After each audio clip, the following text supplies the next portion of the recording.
The Power Moms Network, empowering moms to lift the world.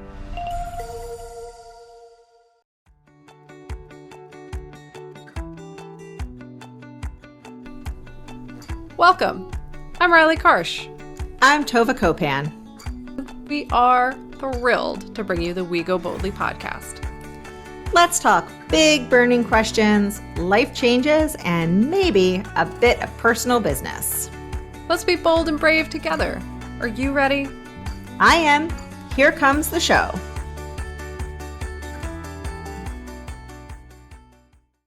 Hello, everyone, and welcome to We Go Boldly, the podcast, where we are celebrating women stepping into their power and living their most authentic lives. One day, I am going to remember how to say all of that without skipping, but it is not today. So we are also thrilled to be a part of the Power Moms Network. At Power Moms Network, we are empowering a community of moms, mentoring other moms to greatness. It is a cool place to be. You should check it out. Go over there, join us. We would love to have you.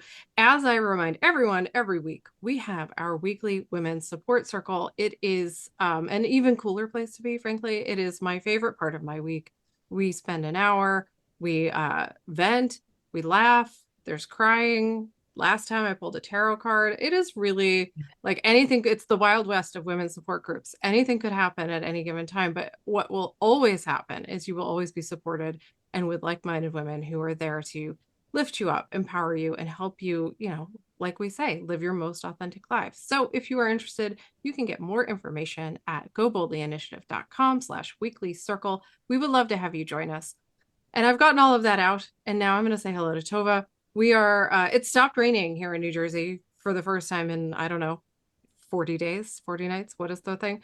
And it's hot. So anyway, hi Tova, how are you?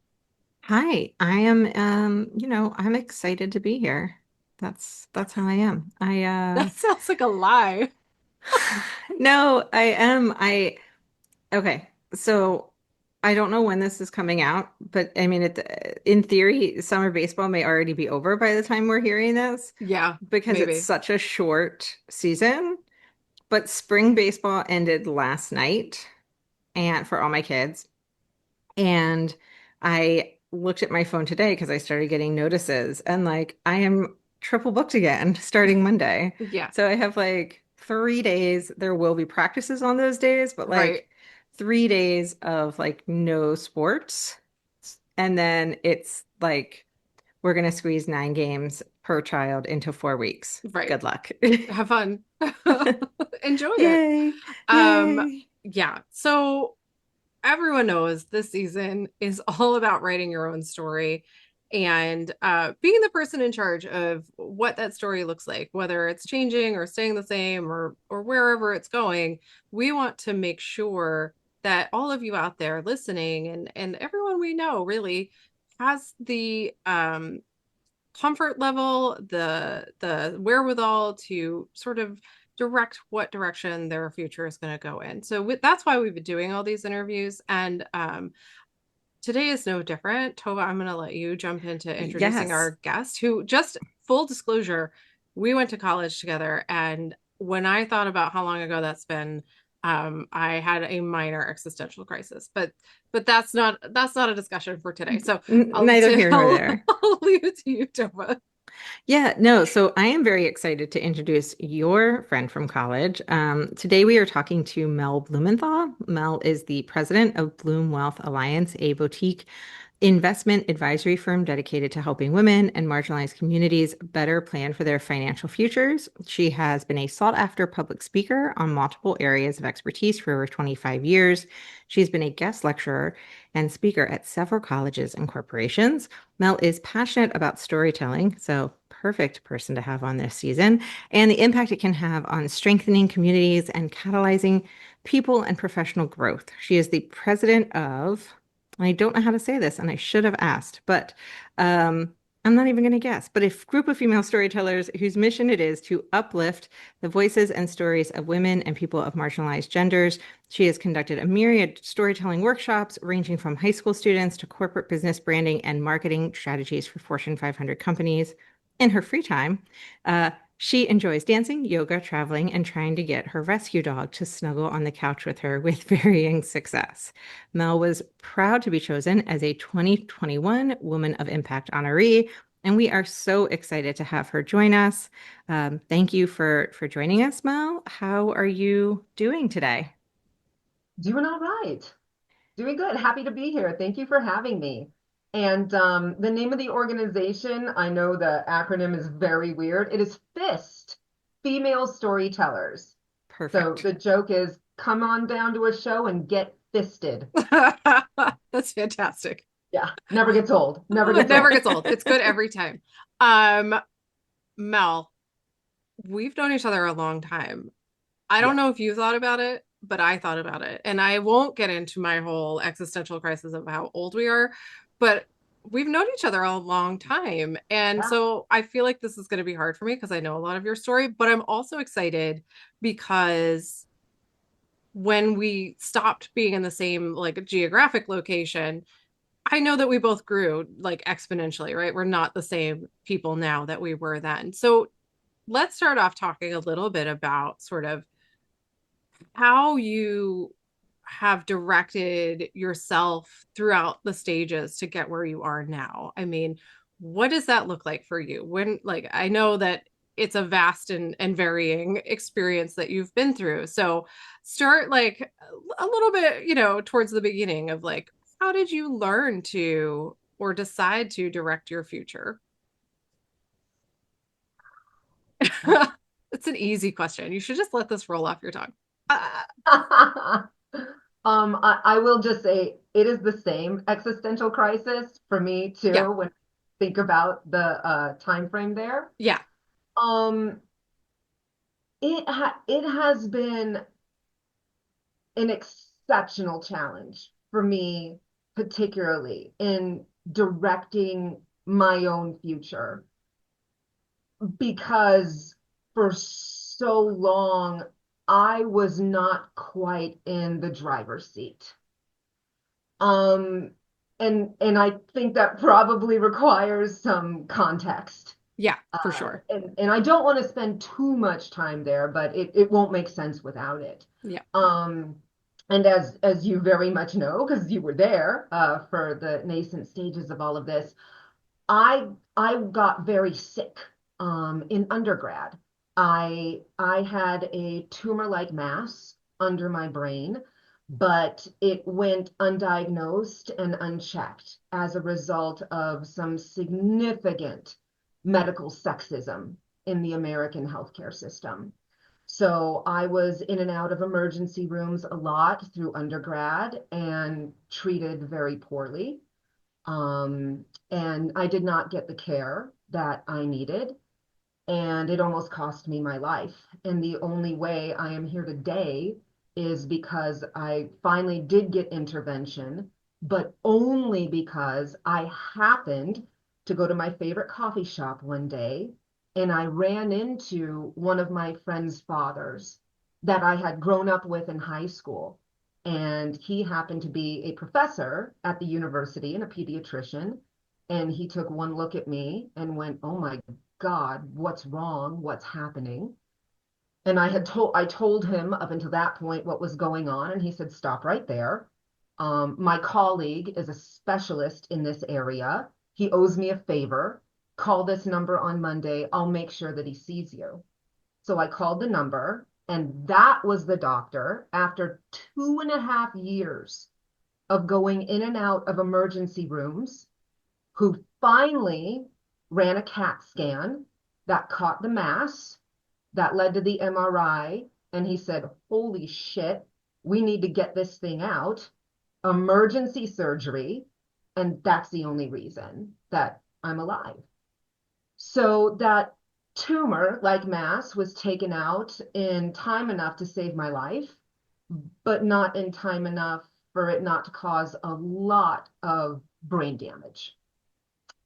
And that is something I'm still contending with 20 years later. That surgery was in 2002. And over the course of the next 5 years, it was slowly shutting down my brain.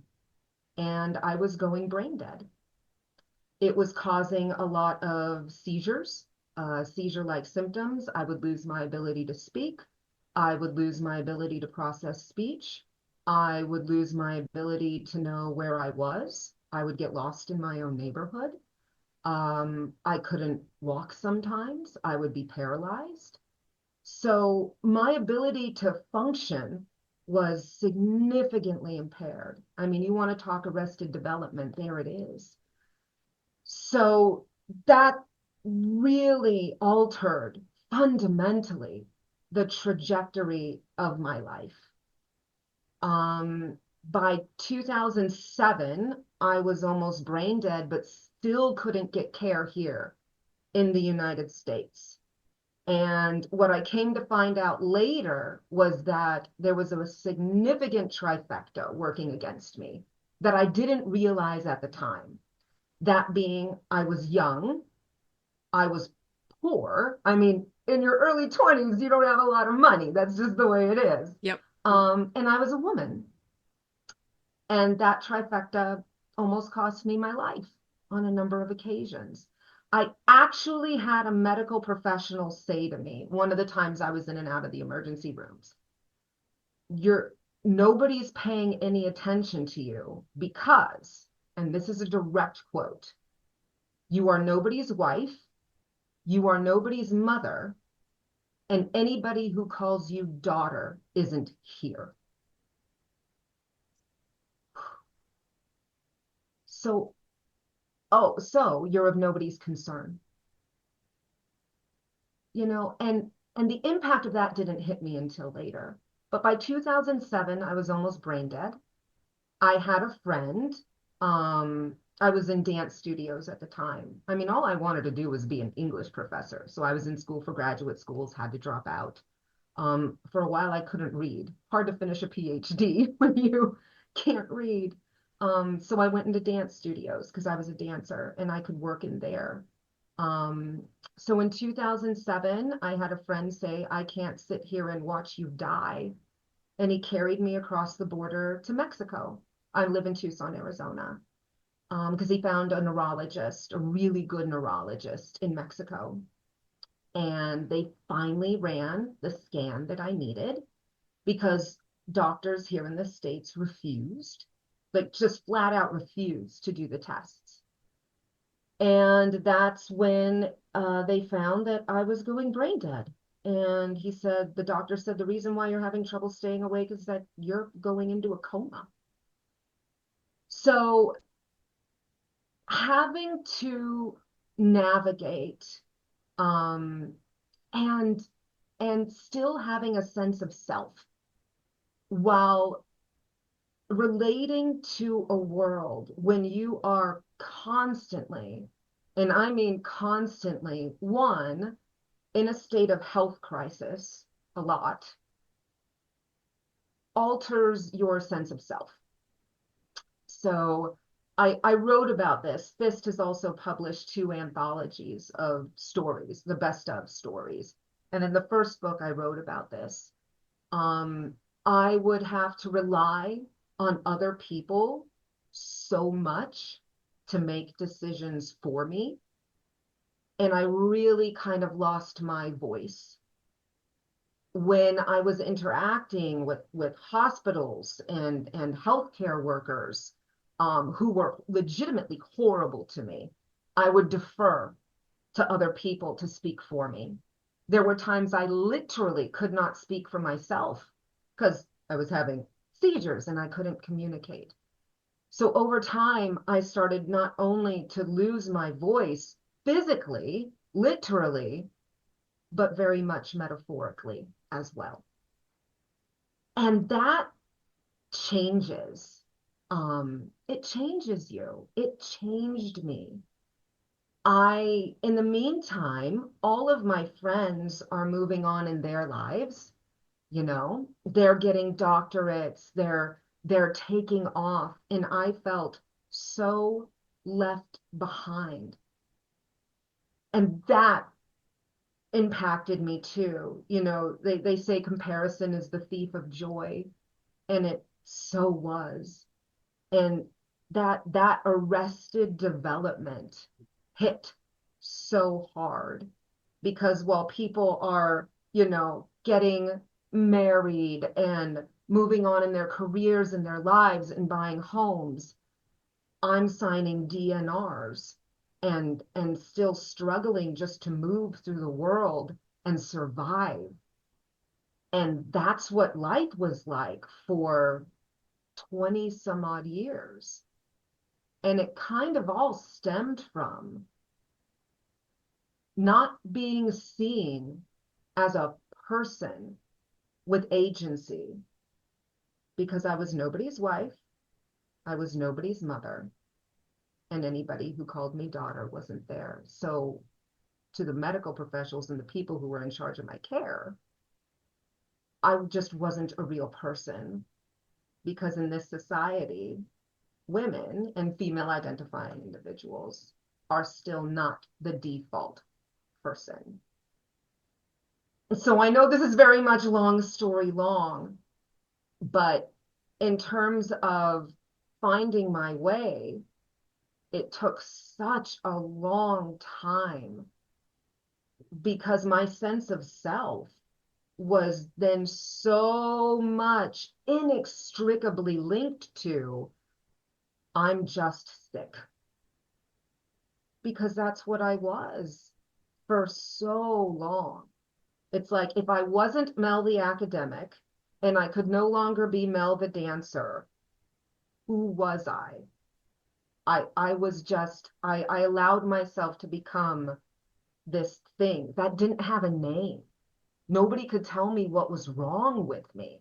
It's like I didn't have a diagnosis. So what was I?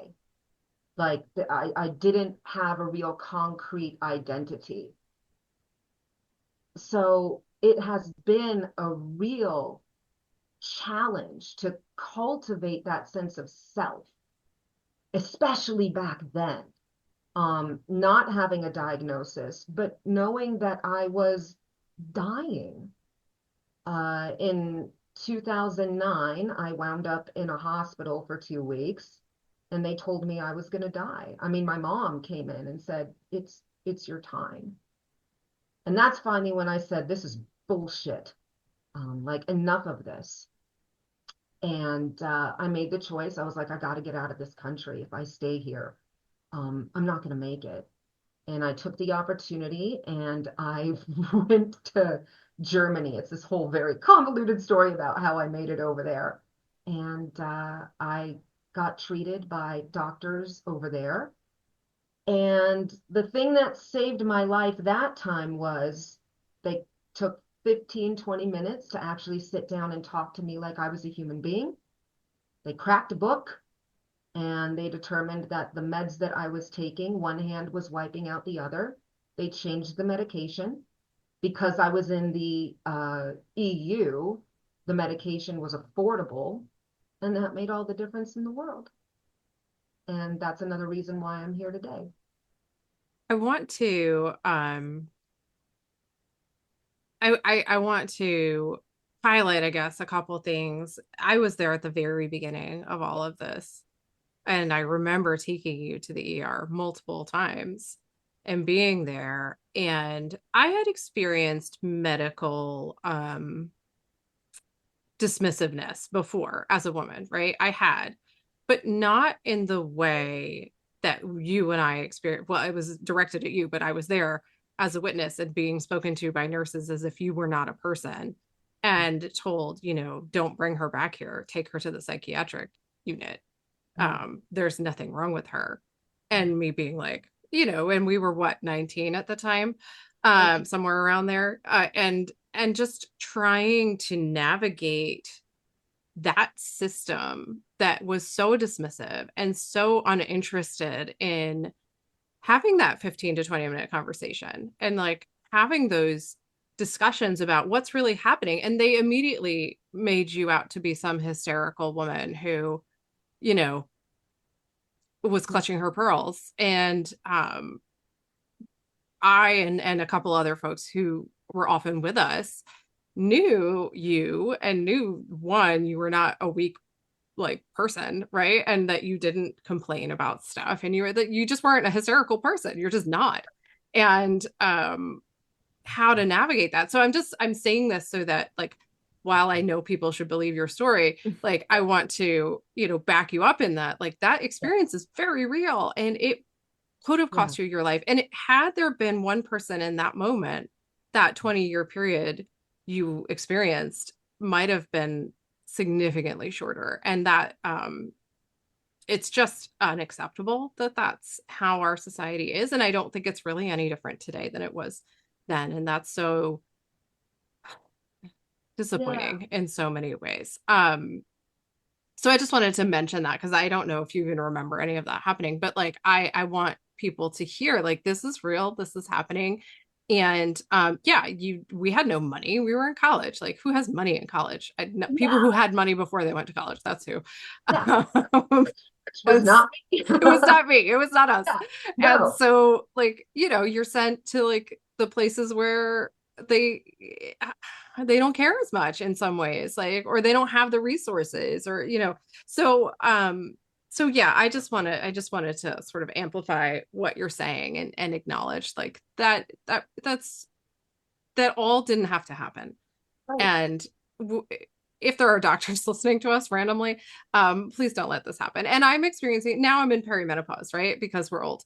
And I get it all the time. And I'm like, no, like, Yeah. fortunately we're older and we can advocate better now, but like, Right. still, very, very upsetting, that was your experience. Tova, I'm sure you have questions. So I'm going to stop chatting. Well, I'm torn, to be honest, between staying on the topic of how our medical system and society fails women, but then also moving to a different topic. So I guess I'll move, but I have a feeling we'll come back to it. And my question for you is, because I don't think everyone experienced your experience, which is so extreme in losing that sense of self. But I do think that losing sense of self is something that every woman can relate to, and probably many men. And so my question for you is, how did you find a path to rebuild that, or figure out who you were when the things that you identified in sort of before times maybe didn't work anymore, but also you were now building a life that was hopefully healthier. And so you weren't just the person who was constantly sick, but also, even if you were the person that was constantly sick, you can be a person. Yeah. Um, how I did it, and what really, really helped, honestly, is FIST. Um, Storytelling is powerful. It's really powerful. Because for the longest time, I have a performance background. I was a theater kid. I will never say former theater kid, because I truly believe you're never a former kid. You're just lying dormant, waiting. So I grew up on stage. I did theater all through high school. Started a little bit in college, and then veered into dance. So performance background. And when all of this kind of happened, I mean, I legitimately did lose my ability to talk. I had to relearn how to read well. I'd never had to relearn the alphabet, thank God. I'm so grateful for that. But there was a period of time I couldn't track. So I could not keep track of sentences or words on a page. I could read something, but then I had no idea what I was reading. So my reading comprehension went down to like next to nothing. So for a while, the only story that I had to tell was the one I just told, about what had happened to me and everything that kind of got taken away because of this experience. Because that was the only thing that I really had in my life, or so I thought. That was the story that I told over and over. Whenever anybody asked me anything about myself, I would always redirect to there, because I thought I required an explanation for why I wasn't farther in life, for all of the things. That was the only story about me. And then FIST came along. It was founded by a friend of mine. We were working together at the same behavioral health agency. And at the time she pitched it to me, she's like, hey, I was just out in LA for this weekend. I saw the most incredible thing and I want to do it here in Tucson. Will you help me? And I looked at her and I was like, sure, I'll support you in anything you do, but I don't have any stories to tell. And she looked at me like I was an alien. And she's like, what the hell are you talking about? Like, you've already lived a life. Like, what? She's like, yeah, whatever. Just help me do this thing. Because at that time, I had also just recently lost my dad, which was a huge hit. So I was grieving that. I'm grieving the loss of a life that in a trajectory that I'm not able to have anymore. So I was going through some things already. And then I started doing FIST, and I started getting up on stage, and I started telling different stories, and I started finding my voice again. And it started to change me. I started getting confidence back again.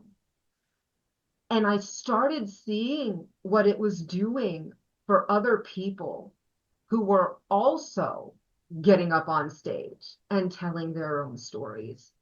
And it was through doing that that I started to recapture my voice and my sense of self. And that's really how I was able to move forward and start to regain that sense of me, and not just have my identity be so inextricably linked to just what had happened to me. It was FIST. I It think really was. the the idea of speaking your truth and putting out into the universe the reality, your lived reality, Mm-hmm. and then hearing it back to yourself, right? Like it's kind of a feedback loop, and Yep. it can allow us really to process, to move through feelings. It can allow so many incredible things to happen. So not only are you like directing your own story, internally, right? But like you're externalizing that. And I think that this sounds cheesy, but it's like it doubles the power of it, right? Like it makes it extra powerful because you're putting it out there and you're telling the universe, like, this is my story, or these are my stories. And I am not like a single facet. I am all the facets. And I think that there's so much power in doing that. I'm so glad you were able to find that. And I hope that people listening um can recognize the value of that, even if you're not on a stage speaking to a crowd or whatever. If you just journal about it, if you tell a close friend, or if you're Tova and I, if you randomly get on the phone when you don't know each other and tell yourselves personal details, like there is so much power in doing these things and being vulnerable and taking those risks. It can allow us to grow our internal world and bring it to light. And I think that's so beautiful. I want to take a quick break. So we'll do that. When we come back, Mel, I want you to talk to us a little bit about like who you are now. Like what do you think we don't like silver linings, but what did you take from this whole experience that allows you to like be the person you are now? So let's take a quick break, everyone, and we will be right back.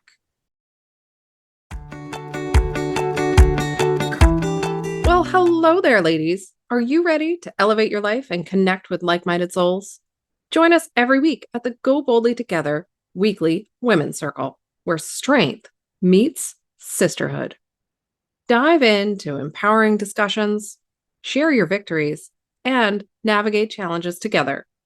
Our circle is a safe space for growth and inspiration. Experience the power of collective wisdom and unleash your full potential. Don't miss out on the transformative energy.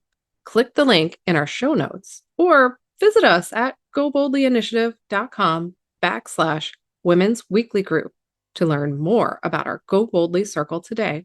Together, let's embrace the journey of personal development and let's celebrate that unstoppable force within each of us.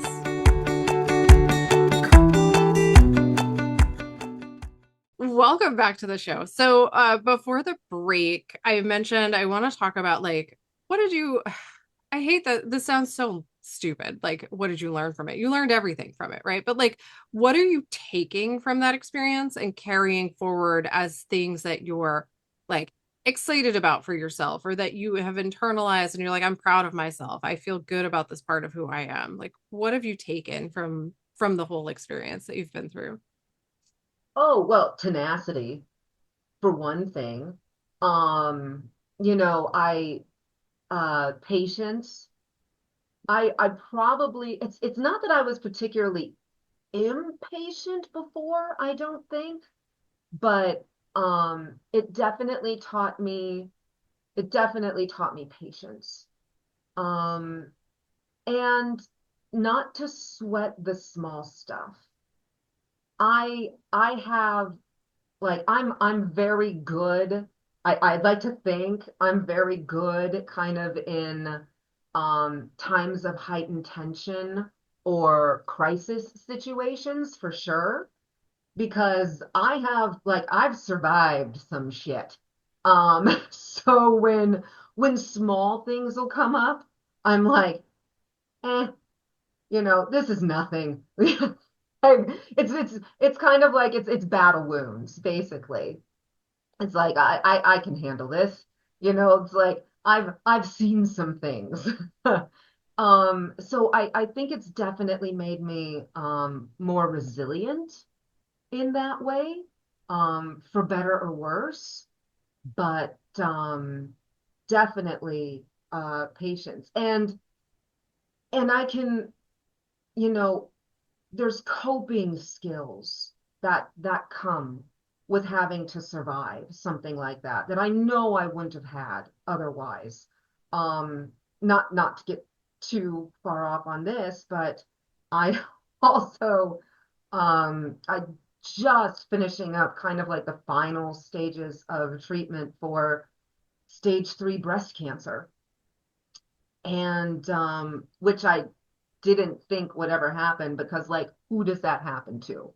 Who goes through something like this and gets, a very aggressive, cancer tumor? And I mean, we're talking everything: chemo, radiation, double mastectomy, multiple surgeries. And I did not have an easy time through treatment. And when I was talking to the nurse navigator, when I was initially starting all the treatment, because they had to throw the kitchen sink at me fast, like quick, she was preparing me for what was about to come, because it was going to be just whirlwind. And I told her, some of my experiences from before. And I was just like, look, I've already had to reconstitute myself. And I kind of told her about, Cliff's Notes version of what had happened. And there was this pause and this silence from the other end of the phone. And then she just goes, "You're going to be okay."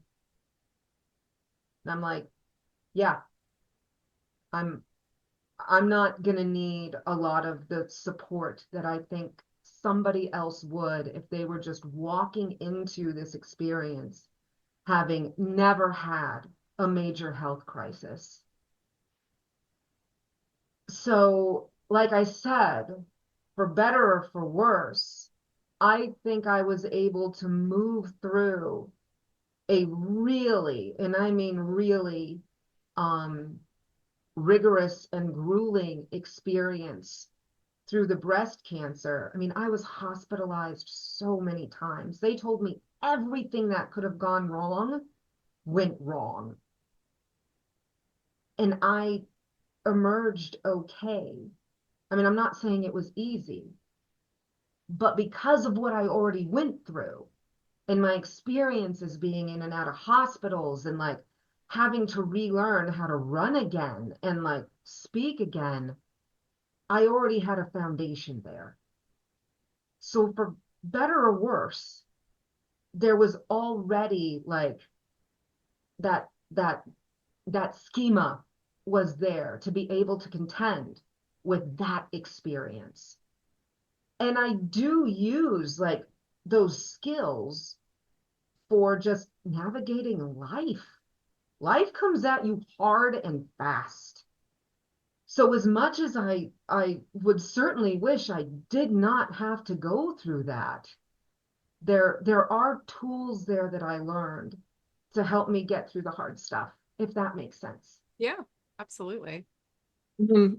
So I want to highlight because this whole season is about writing your story, and I'm not sure that other than the fact that we're just showing people it, that we've really talked about how important it is to share your story, which I know you mentioned, Riley, but Mhm. and you've said a number of times, and I think part of why it's so important is that when you share your story and you get to hear other people's feedback, right? So you get to hear that nurse say, "Well, you're going to be fine. Like you're going to be able to handle this." Or um even the person that you know that started FIST, like having them give you that feedback of like, "Oh, you know you have stories. Like you're this whole full person." And I think so many of us we normalize everything that we've been through. Mm. And so we're so used to just like, oh, yeah, well, then that happened and then that happened. It's like no big deal. And when you repeat it to somebody else, they're like, wait, what now? Wait, what? What,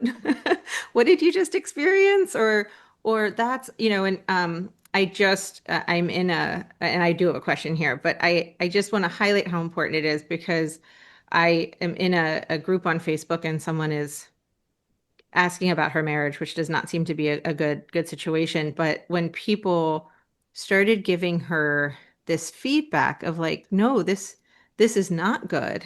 And one of her questions was like, how do you know when to trust your gut? And I think so many of us, when you're going through so much stuff, we kind of lose connection with our gut. We don't know how to trust it. And that's also why it's so important to share things with other people. So you were, you know, your brain was slowly dying and you had a friend that was like, no, we're not normalizing this. I'm taking Mhm. you to Mexico. Like this is not okay.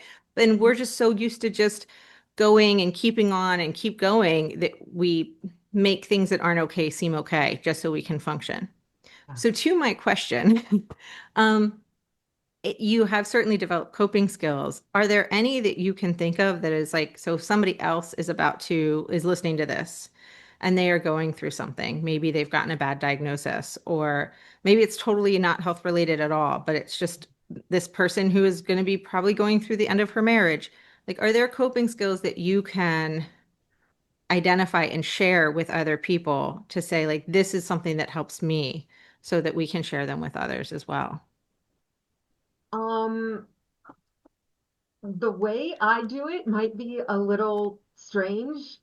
Um, I crisis plan.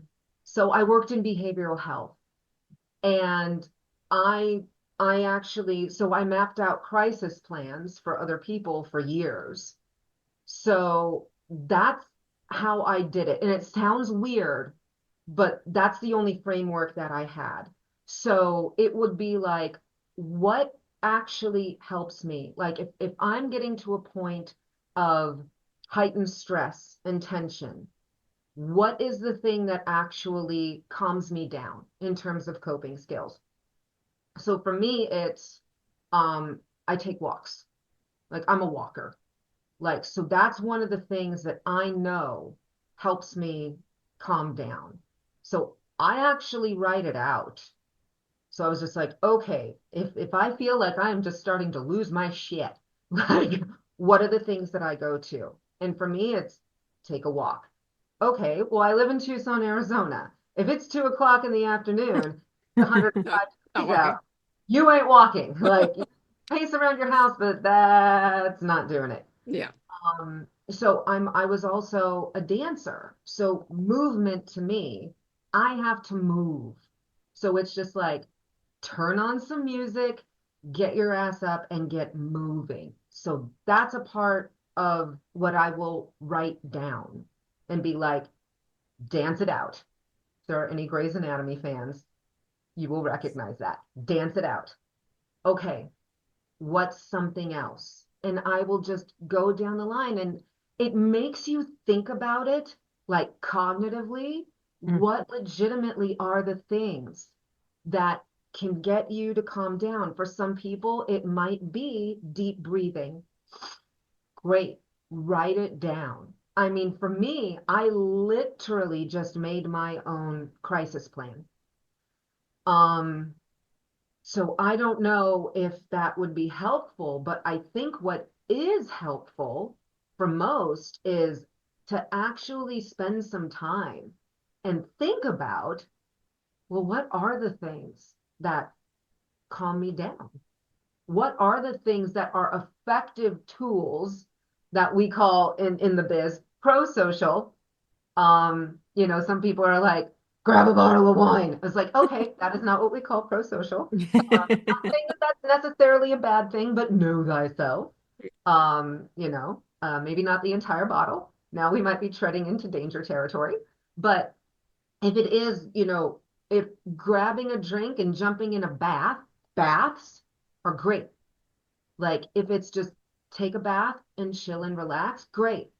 Put it on the crisis plan. But thinking about it and then actively writing it out. And that way, if you're starting to, get stressed out, it's right there. And you don't even have to think about it. Boom. What's the intervention? Again, behavioral health language, but you know what I mean? Like, what's the intervention? What can I go to? And because while we're in our heads, it's really hard to think about like logically, right? When we're in heightened states of emotion. So that's what I did.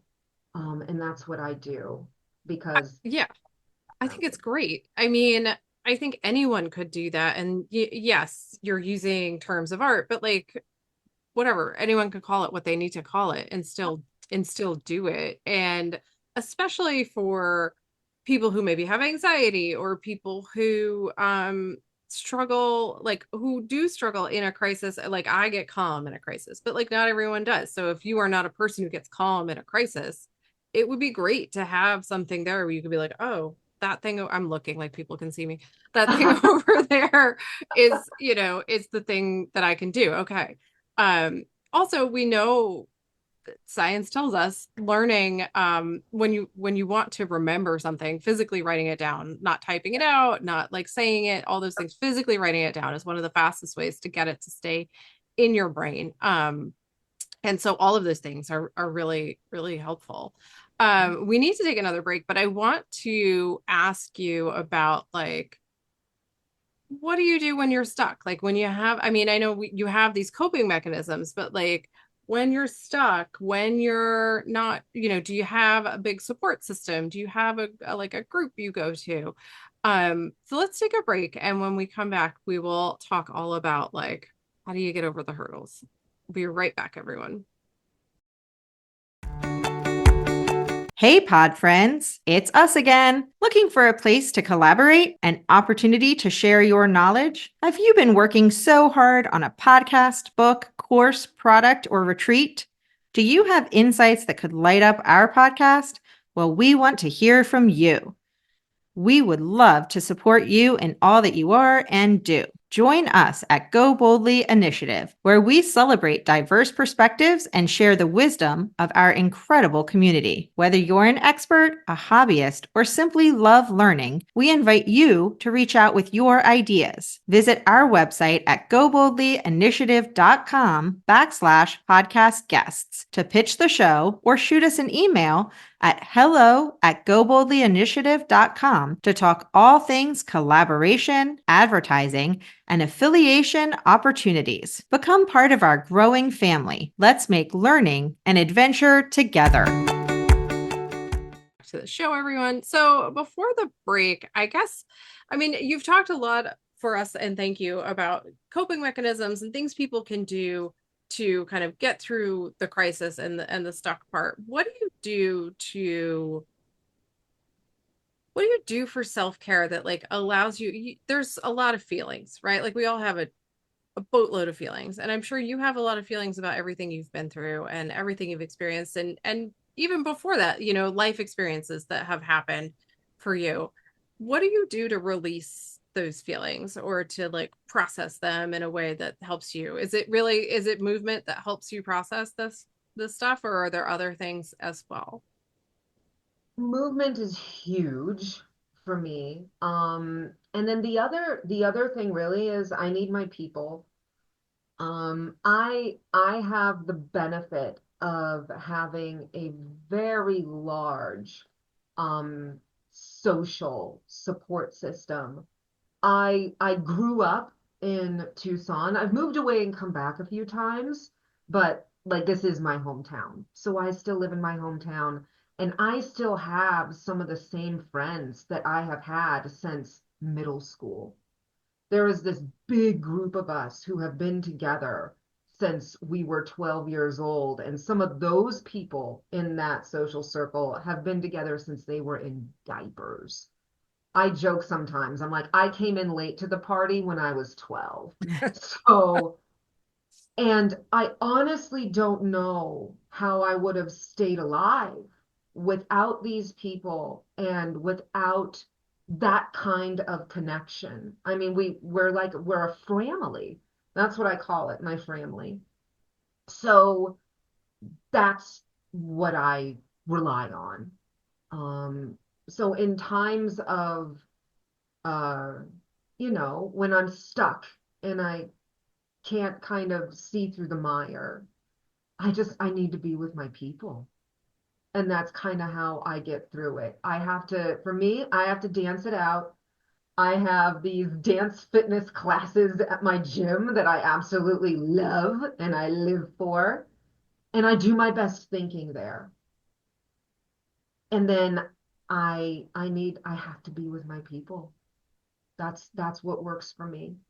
And then the walks, I kind of go both ways. People are like, well, so you're an extrovert. And I'm like, yeah. I don't necessarily love having to put those concrete labels on things because there are times when I'm like, I feel like my soul is dying because I'm like, I have to be with my people. And it's hard, I'm sure, as you both know, at this age when everybody has their families and it's like coordinating calendars becomes an absolute nightmare. And I'm just like, you guys, can we please just get together? I'm like, I will show up in your yard. I will fold your laundry. I don't care. I just need to be Yeah. with him. And so it's harder. It's harder this day and age. Um, Especially when people are still raising littles. And I don't have kids. It's me, my partner, and my dog. So it's a lot easier for me. But yeah, that's what it is for me. I know we need to start wrapping up, which is crazy because I I feel like know. I have so many questions. But as you're looking at the next steps, what are your plans for, I don't know, a week from now, 5 years from now, 10 years from now, whatever, however far you look in advance? Like, what is your vision as you're writing sort of the next chapters of your story? Yeah. Um, I really want to grow Fist because I know how powerful, again, the storytelling can be and the community that is built up around it, and what a catalyst for personal growth, social change that it has. So I really want to make sure that that organization is robust and doing well, and that women and people of marginalized genders have a place for their voices and stories to be heard and where they can thrive and grow. So that is definitely on the agenda. I want to make sure that my business is healthy and thriving and successful, because I also firmly believe that the financial and retirement industry has been gatekept. for women and people of marginalized communities. Again, glad you two are sitting down for that one. And there's been some systemic disenfranchisement there. So I want to be a place where they can go for solid investment advice and be able to plan their futures with peace of mind and knowing that they're not going to be called sweetie, honey, babe, and condescended and talked down to.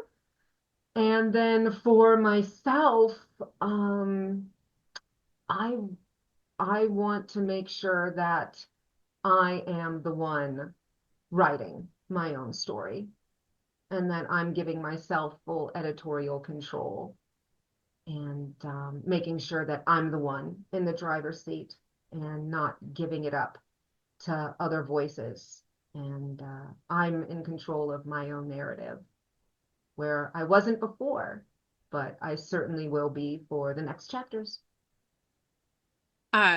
I have so many more things I want to ask you to share with people and like help people. I know we have to wrap up. That's typically our wrap up question, but I'm going to ask you one more thing before we get to our quick response questions. And this is what I was trying to think about earlier, and that is people are afraid of being honest about who they are and where they come from and what they've been through. It's scary for a lot of people, and to allow yourself to be vulnerable and share those sort of more intimate aspects of who you are and the things you've been through and experienced. What would you say to somebody who is in that space of like really would benefit greatly from getting out there and saying, or even just sharing with like one safe person whatever is going on in their life? What would you say to help them sort of be vulnerable and get over that hurdle of like, this is terrifying? Yeah, I firmly believe shame dies when stories are told in safe spaces. I've seen it. And there are more people out there who are probably going through the exact same thing that you are than you would believe.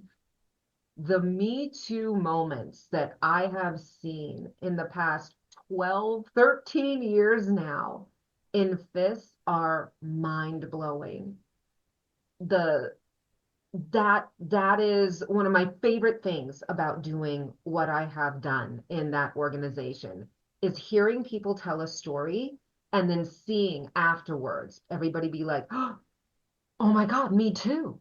I thought I was the only one. So whatever it is that somebody may be going through, I can almost assure you there is not a sample bias here when I say this because it's been over a decade. You are not alone. And it is by sharing our stories that we are going to be able to have those connections with each other. And that is how we are going to be able to move forward in whatever it may be a struggle, but move forward in life. Move forward again if it's you want to catalyze anything, social change, growth, personal development, professional development. Um, but we have to start. We have to start talking and we have to start sharing our stories. And it can be scary. Um, but man, moving through that fear is going to be so important to get where we want to be. Um, yeah, yes. That's my helpful response. Yes. Um, all right. Well, we're gonna wrap up because we want to be mindful of time, but we have five quick response questions. These are Oh, meant to be a little lighter so people can get to know the lighter side. I'm gonna ask you five questions. I cannot ask follow-up questions. It is very hard for me to do, but I will do it. And you just answer whatever comes to mind. all right. All right, so question number one. What is your favorite way to unwind after a long day? Uh, Probably Netflix and actually chill, like Pitbull on the couch next to me, snuggle. Question number 2. What's one thing on your bucket list that you haven't done yet? One thing on my bucket list that I have not done yet. Okay, first thing that comes to mind, there are so many. I really want to travel to the four corners, and be able to jump to each state and flip off ones accordingly. Could be all of them at this point. Yeah, Question number 3. What's your go-to comfort food? shitty Kraft macaroni and cheese. Like, not the good stuff. I want the nasty stuff I ate as a kid in a box straight out of the pot. Number 4. If you could instantly master any skill, what would it be? The ability to speak, like learn any language I want very quickly. And number 5. Can you describe yourself in 3 words? No. Yeah, I can't either, but can you try? It would take way too long. It's so many more than 3. No. That's okay. You don't have to. Um, we're so glad you came on the show. Can you let people know where they can find you, or they can find out more about everything you're doing, your business, the Yeah. storytelling? Like, where can people find you? Yes. For my business, it is Bloom Wealth Alliance at bloomwealthalliance.com. I am working on social media. Compliance regulations in my industry are a thing. For FIST, you can find us at fstorytellers.com, I think. We're on Instagram, at fstorytell. God, this is really bad. I'm only the president of the organization. I should know. That's okay. But FIST, FST exclamation point. And we have 2 books out. Fist, the Best of Fist, Volume 1 and 2. And those are available on Amazon. Volume 1 is available on your e-readers. Shameless plug, shameless plug. And if you want to hear some really fantastic stories from, local, this isn't local, but women authors, grab those books. You will not regret it. And we are on Facebook and Insta. That's all amazing. We will share all of that in the show notes and on our socials when we share this episode. And Mel, it's amazing to chat with you and connect and hear more about you and what you've been doing. We're so grateful that you're willing to share and be so open, and I know it's helping other people out there. So thank you for that. Oh, thank you so much for having me. This is fantastic. Yes, thanks for joining us. This has been great. I've heard a lot about you, so I'm excited to finally meet you. All right, everyone. So we will be back next week with another episode of season 12, where we're talking all about how to be the author of your own story. So until then, everyone, have a wonderful, wonderful week. Thanks so much for listening to We Go Boldly podcast. We know you're busy and we love spending time with you. If you enjoyed this week's episode, let us know. Head to Apple Podcasts right now to rate and review our show. While you're there, be sure to click that subscribe button. Want more us time? Follow us on all the socials at Go Boldly Together. Want even more us time? As in all the coaching pizzazz. Find us at goboldlyinitiative.com for all the info. We will be back with more excitement, research, and deep thoughts next week.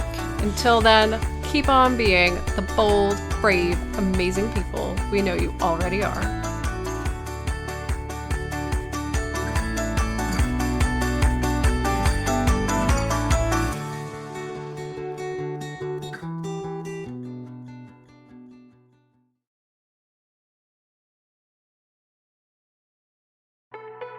The Power Moms Network, empowering moms to lift the world.